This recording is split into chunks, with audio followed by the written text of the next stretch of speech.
Welcome to the Be Here Now Guest Podcast. This series features a collection of teachings and conversations centered around mindfulness, spiritual growth, and living a life in balance. Each week, our diverse network of guest teachers and hosts offer up wisdom and practices from a different spiritual path and perspective. If you would like to support this podcast, please visit BeHereNowNetwork.com/donate.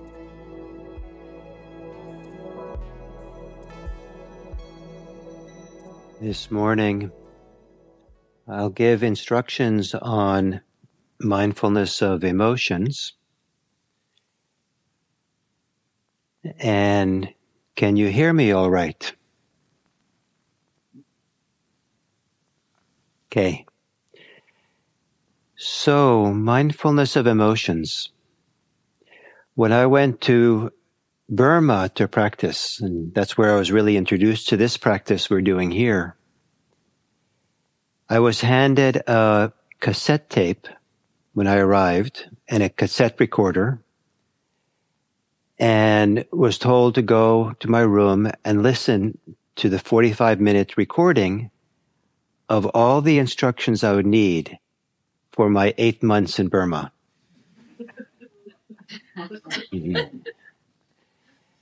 And the summary of those 45 minutes was, be mindful of everything. So we could have done that the first evening, but what we've learned to do here in the English-speaking kind of Vipassana insight world is to have the instructions unfold gradually over a course of a retreat. Partly so we can get stabilized in the beginning, because we come a little bit maybe restless, busy mind, and so calm down a bit. And to do and learn the mindfulness first with something that's relatively simple and basic, which maybe can be the breathing. It might not be so simple and basic for some of us, but it might be more basic and simple than starting with our emotions. And so we get kind of introduced to it with the breathing. Then often we follow next with mindfulness of the body. And that serves as a very good basis for being ready to hear instructions about emotions. Because it turns out that being able to be centered on your breathing to some degree, and have the breathing be a protection a little bit from being lost in your thoughts, spin off in your thoughts to some degree, and being able to identify your emotions in your body, where the body helps support and hold the emotions without so easily getting tripped up or involved in thinking about the emotions or the stories that are generating the emotions. So somewhere around this point in the retreat, it's fairly common then to introduce mindfulness of emotions. And that's what I'll do. Long before this modern miracle of telecommunication, with these amazing capacities we have of communicating across the globe in an instant, of sensing, some of us have these smartwatches now that can sense our biometrics. Who needs to be mindful anymore? Our devices, our cars do it for us now. Smart cars that will tell us if we're drifting out of the lane or that there's a car coming up from behind. I mean, mindfulness is just like no longer needed. It's obsolete, right? It's very quickly, all we do is just push the button and follow directions. It's amazing what the world we live in. However, long before all this, we evolved to have a very finely attuned communication system in our body.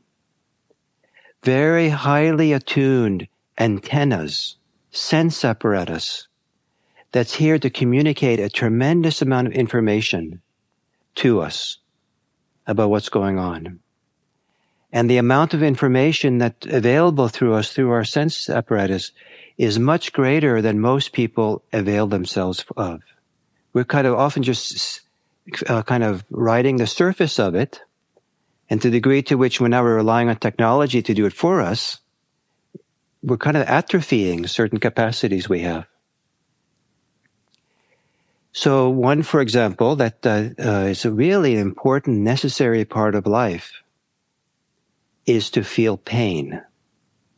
No one wants to feel pain, generally. But without that capacity to feel pain, there are a few people who don't have pain sensors in their nerves, and they have really hard lives. They don't know when they've cut themselves. They don't know when they've injured themselves. And they go along and just kind of like, keep doing it. We need to have those pain sensors as a way of getting the information to take care of ourselves, to know how to adjust and change and fix things. It's important. We also have an amazing capacity to sense and feel our inner life, our inner emotional life, our moods, our attitudes. And this is also a very important part of life. Those are providing a tremendous amount of information about the environment externally and the environment internally.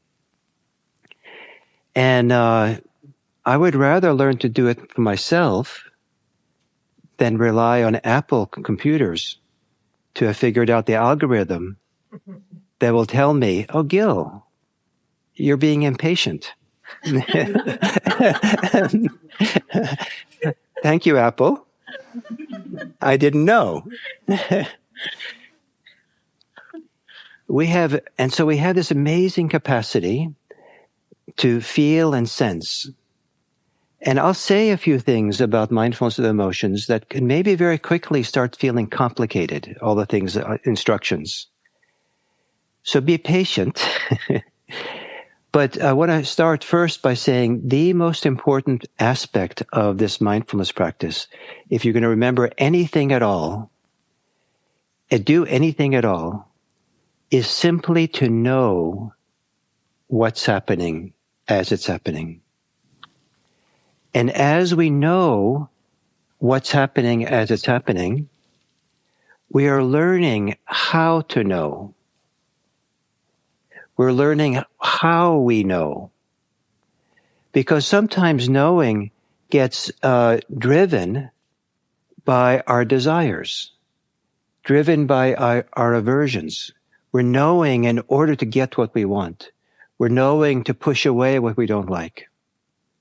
And the knowing is not simple. It's been complicated by our motivations, our desires, our even our emotions. So we start learning, how can we know simply? How can we know? So in the knowing, we're actually making room for what we know. So that knowing doesn't have an agenda, trying to accomplish something, do something. Just to know. And I like to think of it as knowing that creates lots of time. We're making time for what we're going to know. We're making space for what we're going to know. And that's synonymous to knowing with freedom. If we know with desire and greed and wanting or aversion and hatred or desperation, or if we know with fear and anxiety, that's okay. I mean, that's life. But it's not a life that's not knowing which is free. We're setting awareness free when we become liberated in this practice here. Very bad news for you that I have is that you will never be liberated. That's not possible. What will happen is you will set your awareness free. And when your awareness becomes free, you've offered the world freedom. Freedom from what? From you.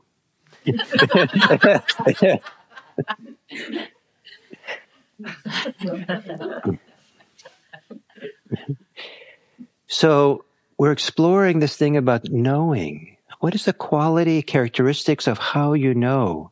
How much extra comes along in the knowing? How free can your knowing be? And the two characteristics of freedom I'd like to offer right now is you know with a lot of time. Like you have all the time in the world to know. Not all the time in the world to space out, but just to know in a simple way, just like this. And you're making kind of like you're making room for your experience. You're not riding it close. You're not claustrophobic. You're not pressuring anything to happen. You're not pulling away. Just here, now. So I've made it more complicated now, right? I warned you. But it starts with this very simple thing, just to know. If you want to make it complicated in a different way, you can know and feel. You can know, feel, and relax. So we can apply all this to our emotional lives. Our emotions are an important thing, part of our life to know. I would like to propose that one of the primary functions of emotions is to let us know something. It's important. They're like knocking on the door of our capacity to know. It's like, hey, knock, knock, knock. There's something here for you to know. They're not accidents. They're not incidental. They're not annoyances. They're not unfortunate. They're actually a very important form in which your inner life is presenting itself to you, saying, hey, you, pay attention here.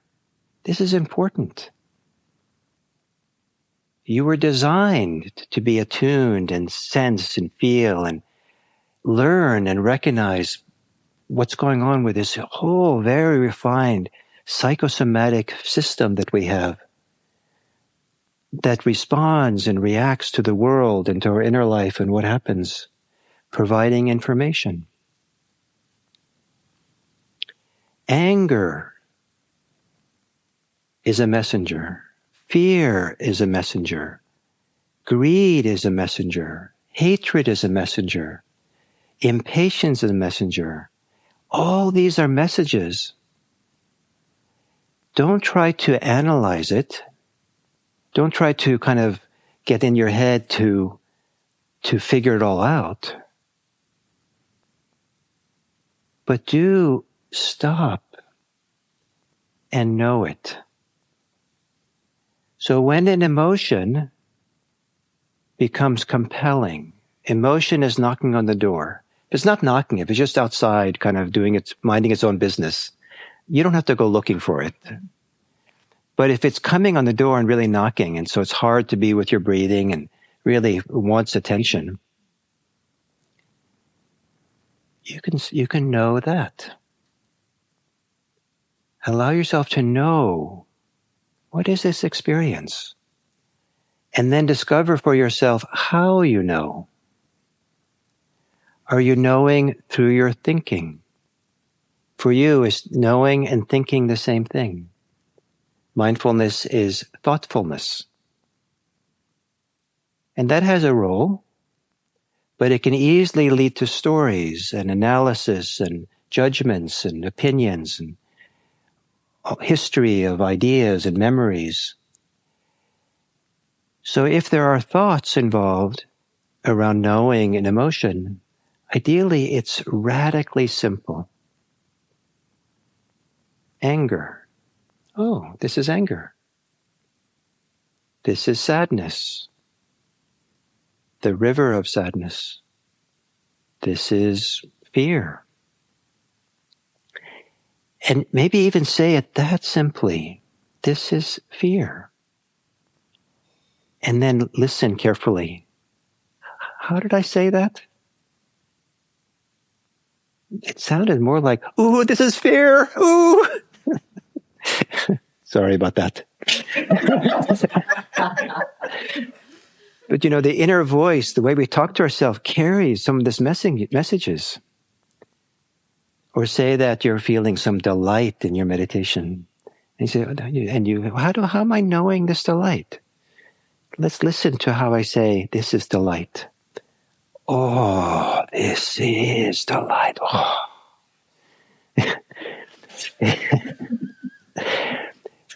So you can hear and how you're knowing it with your thoughts by the tone of the voice or the quality of the images or the way it is that you're involved.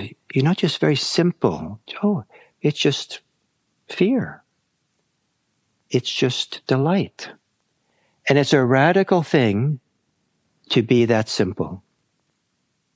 It's not being dismissive. It's not denying yourself. It's actually what's creating the space for the gestational generation of something deeper to happen. It's the involvement, the claustrophobic involvement with the emotions that doesn't make the room for something deeper to arise. So know it. Anger, sadness, joy, and learn how you're knowing it. But because of this strong tendency to go in thoughts, and because our body is part of this very refined system, feel your emotions too. Know it and then feel it. Where do they live in your body? What has been energized in your body when you have an emotion? Spend time with it. Make room for it. And our physical body is not just a lump of flesh. It's a very intelligent system. It's designed to do a phenomenal amount of hormones and electrical signals and chemicals and muscular. I mean, we just know the tip of the iceberg, what these bodies are doing. When we feel the body, make room to feel it, it's almost like you're making room for the body to do this processing that it does. The body will process your emotions. Compost your emotions in your body. Feel your body. Make room for it. And that making room, making time to know it and feel it creates the optimal conditions for the body to do what it needs to do. And one of the things you might learn by this deeper sensitivity in the body is that emotions are always processes. They're always moving and changing and morphing. That they can't do if we are locked into our reactivity. If we're locked into our beliefs and story making and ideas, we kind of then hold it in place. But if we can find this liberated way to know, just know, then this inner process can begin to unfold. And finally, I'll say there's two ways in which it can unfold. If the emotion is part of our reactivity, the surface survival kind of life, it tends to calm down and relax. If the emotions come out of this gestational emergence, the generative force of this deeper place inside, it tends to spread and sometimes grow and become stronger and fill us. And so one of the reasons to kind of be in your body, to feel the emotions, is to allow that process to unfold. That which is unhealthy begins to heal and relax. That which is healthy begins to suffuse us and spread through us. It's remarkable that we have the system that allows for this, these two different kind of ways. You don't have to do much except to know and feel, make room for. make time for all this. So if during the sitting you happen to have an emotion, maybe you'll explore this.